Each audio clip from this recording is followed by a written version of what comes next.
My name is Gloria Ciavarrini. I'm a principal software engineer at Red Hat. And today we'll spend the next 15 minutes talking about something that was a really game changer and boost for my career, the mentorship. So, let me see, I can't move it anymore. Okay, yes. Why mentorship is important?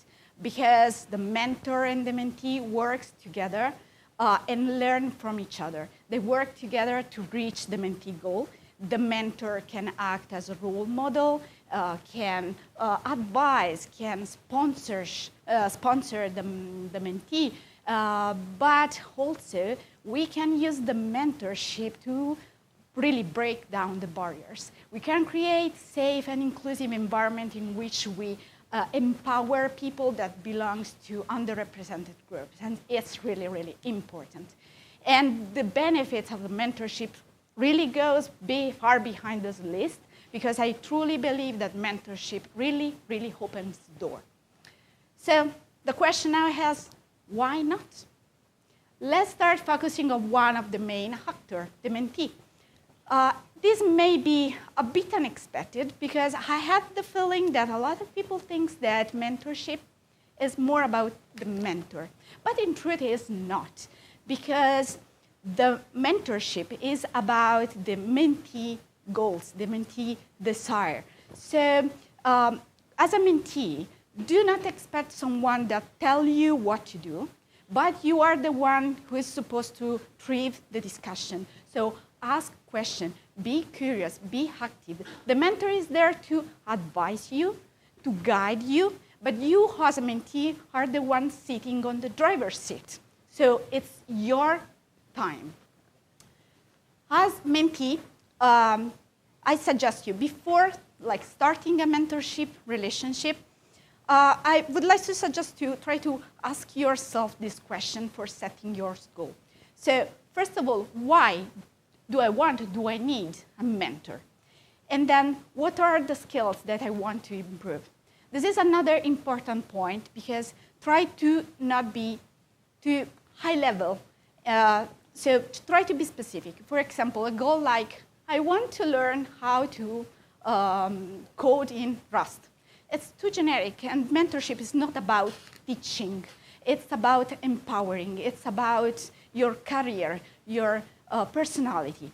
And then try also to divide your goals in short, mid, and long term. So you know what to expect from your journey, you know what to ask, you know what are the pain points that will be able to face. As a mentee, you have some work to do. First of all, you need to organize the meeting with the mentor. So just start a discussion with your mentor, decide how frequently you want to meet. Be nice, consider that usually a mentor has a full-time job, so please do not overstress your mentor.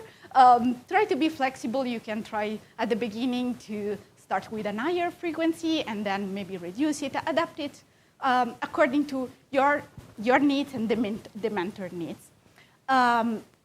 Then write in advance an agenda. It's something that I found really, really useful. This is because, first of all, you help your mentor to be somehow prepared for the discussion. The agenda can be something very concise, just some bullet points, some keywords. But this is also important for you as a mentee, because then you know what are the important topics, and you will not lose the track.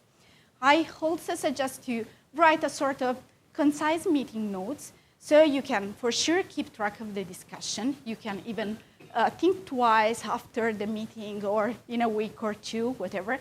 But it's also useful for you for track your progress.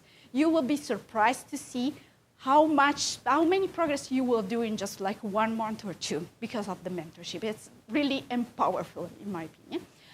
Finally, I suggest to set some realistic action items that you can review with your mentor during the next section. This is a way to stay in track, to have a clear view of what you want, and it also helps the mentor to understand why you weren't not able to meet that specific goal, why you made it. So it's a way to learn from each other. So everything is cool. Now everyone knows what the mentee is supposed to do, but where are the mentors? So I think now is the moment in which everyone starts finding interesting the shoes. Not me, no way. I've been in tech only for 1 year, 5 years, 10 years. I still search Google, stuff on Google. I use ChatGPT, so same here. But guess what? Congratulations, you are a mentor. Everyone can be a mentor. Even if you think you are not enough, in truth you are. You just need to force yourself to do like a little baby step and be brave to start sharing. Because be a mentor is not about having all the answer. It's more about sharing. So, for example, if you have ever helping someone to debug an issue, you were a mentor. If you review a friend's CV, you were a mentor. Or if you said, oh yes, it happened this to me as well, you were a mentor too. So it's about, as I said, sharing what you learn, even the messy part of where you were, or well, especially the messy part, because you are easing the mentee life. As a mentor, you have some responsibility, and I think that the most important one is that you let the mentee feel that they step into a very safe, confidential, no judgmental bubble in which they can vent, they can doubt, they can ask questions without, as I said, no judgment, no judgment. And you are not there, and do not forget, to solve everything right away. You are there just to suggest, to support, to encourage. So I would like to say that as a mentor, we hope everyone have like the mentor reflex to say, and well, when well, this happened to me. Everyone do that, but refrain to do that, just because we are unintentionally moving the spotlight from the mentee experience, the mentee stories, to us. So I would like instead to suggest to you, instead wait, listen, deeply listen, be curious, use body language, so hey contact, smile, nod, ask question, and do not underestimate the power of a well-timed Just say, okay, I'm here, I'm listening, keep going on. So it's time. Do you want to grow as a mentee or give back as a mentor? You can do that. I just dropped a couple of examples of mentoring programs that I found really interesting. The first one is Google Summer of Code. I was a mentor in this program. So as a student, you can select a project or propose your own proposal, contribute to open source, and then you will receive also some money back from Google. Then there is outreach. I love this project too.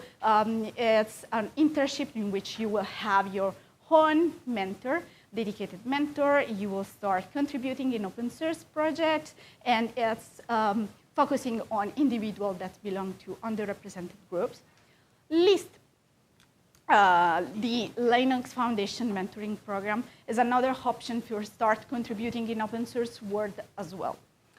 But don't forget that mentorship is not only about like specific mentoring program, it's also a connection. So for example, if you have a colleague or a friend or someone that you think, okay, I really would like to be like this person or act like that person, just ask. Ask that person to be a mentor, because 99% of the time they will not realize that they could be a good mentor. So just ask, create a connection. Or if you don't have anyone, start joining community. There are plenty of them, and you will find for sure someone that is close to you, to your needs, and at the end, you will grow easily if there are people like you that are supporting you. So, do we have time for question, right? Okay, 5 minutes. Any question? No?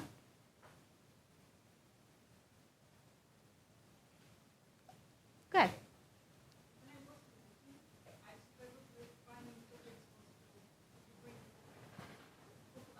Mm-hmm. Mm-hmm. So the question is, as a mentee, I often struggle to find topics to bring up during the mentorship. Okay, so I think that this is maybe, not sure in your case, but it could be, maybe because you didn't have a clear path or a clear vision of what are your goals. So if you think in advance, before starting the mentorship, about what you want, then maybe it's also a topic that you can share with your mentor. So I know that I want to go there, but I don't know what I need.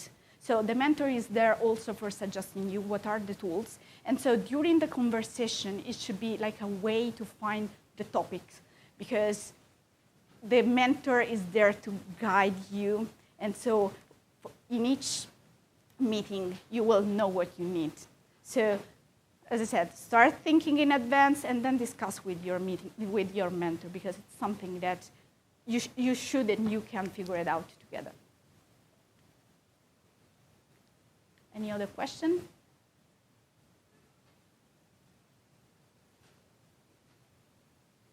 Yeah.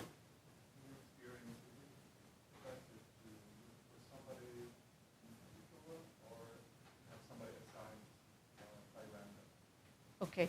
So the question is, in my experience, it's better to find someone specific person or just someone that is randomly assigned to you. So the answer is it depends. So I had some mentors that I selected because, for example, it was one of my teammates. It was an inspiring person for me because his technical skill, the way he approached the problems, it was something that, okay, I really want to be like you. And so I asked to be mentored by this person.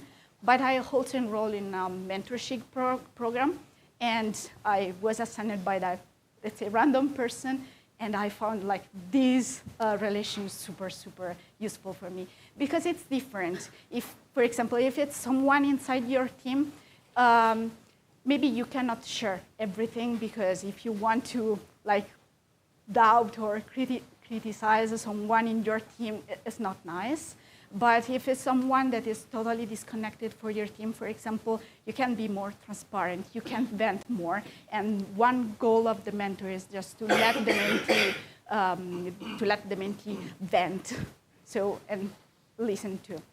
Does it make sense? Okay. You're welcome. Anything else?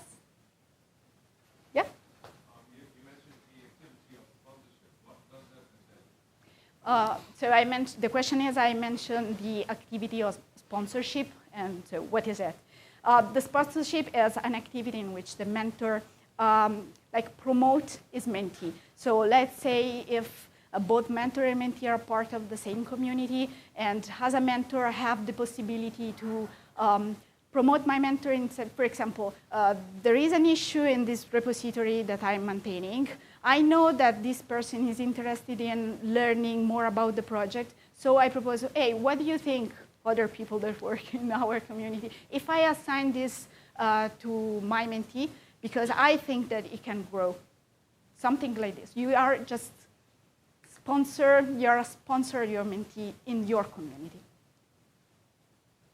Make sense? Okay. Anything else?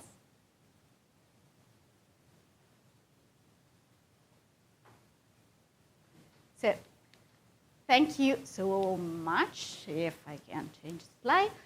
Here are my contacts, so feel free to reach me out if you have any question, doubt, or if you want just to start a discussion. Thank you so much for being here.